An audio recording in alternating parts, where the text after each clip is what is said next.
Title: The Bloodstained Plea of Dawn. Dust danced in the single ray of sunlight that dared to penetrate the wolf's mouth that was the abandoned church. Anna, with her cell phone's flashlight trembling in her hand, cautiously advanced among the ruins. She had heard the legend, the fallen angel. A statue, they say, that cries blood and grants forgiveness. At a terrible price.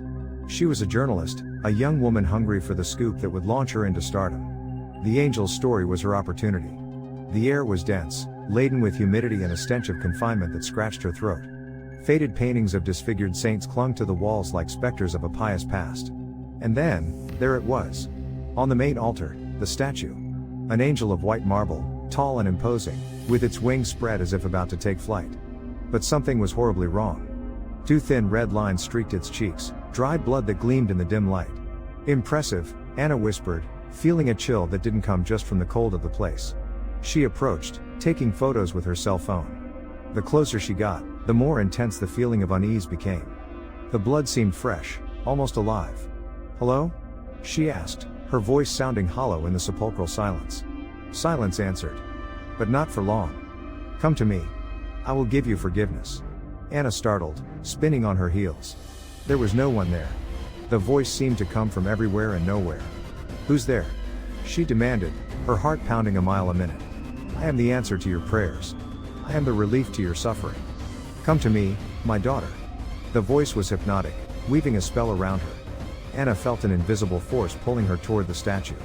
A force that fed on her own fears, her own insecurities. She remembered the story.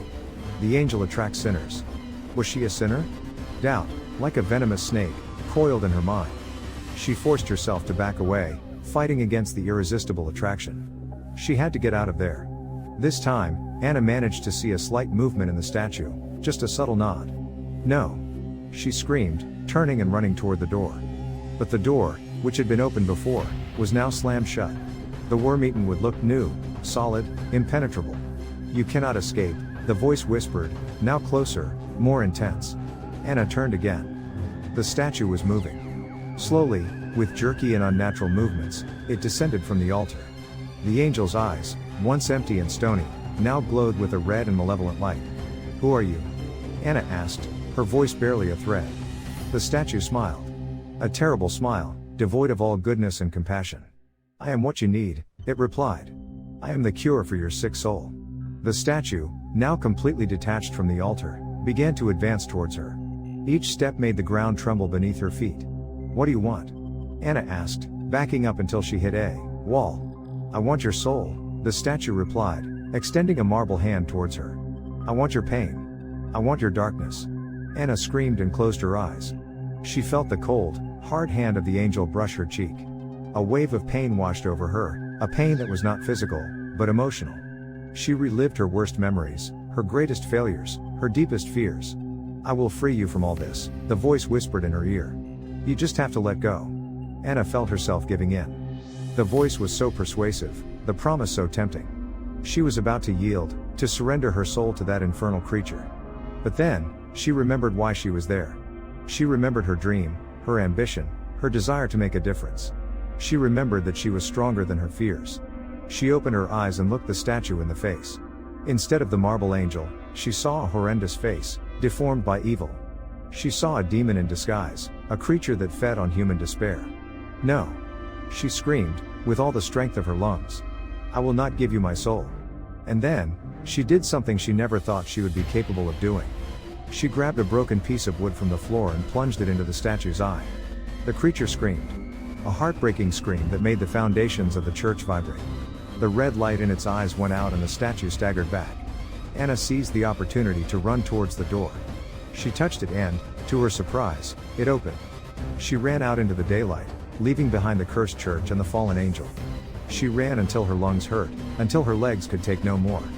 Finally, she stopped, gasping for air, and turned to look at the church. It stood there, imposing and silent, as if nothing had happened. The ray of sunlight continued to illuminate the dancing dust.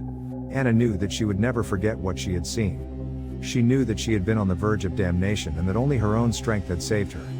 From that day on, she stopped looking for the scoop that would make her famous. Instead, she dedicated herself to telling stories of hope, of courage, of the ability of the human being to overcome even the deepest fears. Because she had learned a valuable lesson, the real hell is not in abandoned churches, but in the darkness we carry within. And the only way to defeat it is to face it with courage and determination. But what Anna did not know, as she walked away from the church, was that the fallen angel had not been destroyed. It had only been wounded. And it was waiting. Waiting for the day when Anna would feel vulnerable again. Waiting for the day when her soul was dark enough to be claimed. Because the fallen angel never forgets its prey. And always, always, returns. The statue, again of immaculate white marble, now waited with silent, thirsty patience. The tears of blood, invisible to the eyes of the world, continued to flow, silent, promises of forgiveness and an inevitable destiny. The bloodstained plea of dawn, barely audible, called to her. Someday, the angel thought, she would return. They all return.